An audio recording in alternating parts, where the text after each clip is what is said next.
SIR एक ऐसा मुद्दा है जिसने पूरे देश के राजनीतिक माहौल को नई हवा दे दी।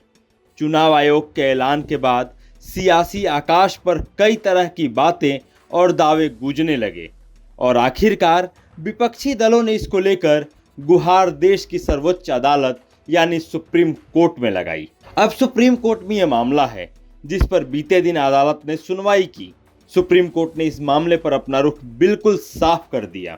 मामले की सुनवाई करते हुए जस्टिस सूर्यकांत और जस्टिस जयमाला बागची की पीठ ने कहा कि यदि चुनाव आयोग अन्य राज्यों में भी एसआईआर लागू करता है और वहां के लोग भी इस मामले में याचिका दायर करते हैं तो उनकी भी सुनवाई की जाएगी। अदालत ने साफ कहा कि हम मानते हैं कि भारत निर्वाचन आयोग बिहार में कानून के अनिवार्य नियमों का पालन कर रहा है, लेकिन अगर बिहार चुनाव के किसी भी चरण में निर्वाचन आयोग द्वारा अपनाए गए तरीके में अगर कोई गड़बड़ी मिलती है तो पूरी एसआईआर प्रक्रिया रद्द कर दी जाएगी। अदालत ने इतना ही नहीं कहा बल्कि सुनवाई के दौरान ये भी कहा कि हम फैसला अलग अलग नहीं दे सकते, जो भी फैसला होगा पूरे देश में लागू होगा। दरअसल बिहार के बाद जो चुनाव आयोग है वो देश के अलग अलग राज्यों में भी एसआईआर करवाने पर विचार कर रहा है।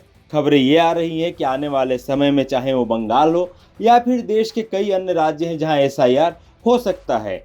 अभी खबरें ये भी निकल के आ रही हैं कि ये उड़ीसा की एक सीट जहां की विधानसभा के उपचुनाव होने हैं वहां भी चुनाव आयोग एसआईआर करवा सकता है। इन्हीं सब चीज़ों को देखते हुए अदालत ने ये बात कही है और इसीलिए अदालत ने साफ साफ कहा कि अगर अन्य राज्यों में भी एसआईआर लागू होता है और वहाँ के लोग भी इस मामले में याचिका दायर करते हैं, शिकायतें दर्ज करते हैं, अपनी अर्जी लगाते हैं तो उनकी भी सुनवाई की जाएगी।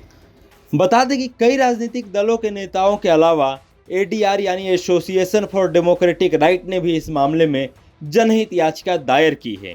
इस मामले में एडीआर का कहना है कि अगर संविधान की मूल भावना के उल्लंघन के संकेत मिलते हैं तो एसआईआर प्रक्रिया को रोका जाना चाहिए। वहीं सुप्रीम कोर्ट ने मामले की सुनवाई करते हुए आधार को 12वें दस्तावेज के रूप में मान्यता देने के आदेश पर पुनर्विचार करने से इनकार कर दिया और अदालत ने साफ कहा कि आधार को 12वें दस्तावेज के रूप में मान्यता देने के पूर्व आदेश पर वह पुनर्विचार नहीं करेगा। बता दें कि सुप्रीम कोर्ट ने जब बीते दिन सुनवाई की थी तो आधार कार्ड को 12वें दस्तावेज के रूप में मानने की बात कही थी और सुप्रीम कोर्ट ने बाकायदा ये आदेश दिया था कि जो आधार कार्ड है उसे 12वें दस्तावेज के रूप में माना जाए। इससे पहले जो एसआईआर की प्रक्रिया है जिसको लेकर के चुनाव आयोग ने गाइडलाइन जारी की थी उसमें 11 दस्तावेज थे, लेकिन सुप्रीम कोर्ट ने सुनवाई करते हुए 12वें दस्तावेज के रूप में आधार कार्ड को भी मान्यता देने की बात कही थी।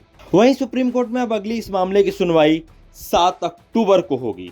बता दें कि एसआईआर की शुरुआत बिहार में 24 जून 2025 को हुई थी। मतदाता सूची में सुधार के लिए मतदाताओं को फॉर्म भरवाकर आपत्तियां दावे करने का अवसर दिया गया और इसकी पहली सूची 1 अगस्त को जारी हुई थी। चुनाव आयोग का कहना है कि 2003 के बाद मतदाता सूची अपडेट नहीं हुई, इसलिए भारी गड़बड़ी होने की आशंका है, इसीलिए एसआईआर प्रक्रिया को कराया जा रहा है।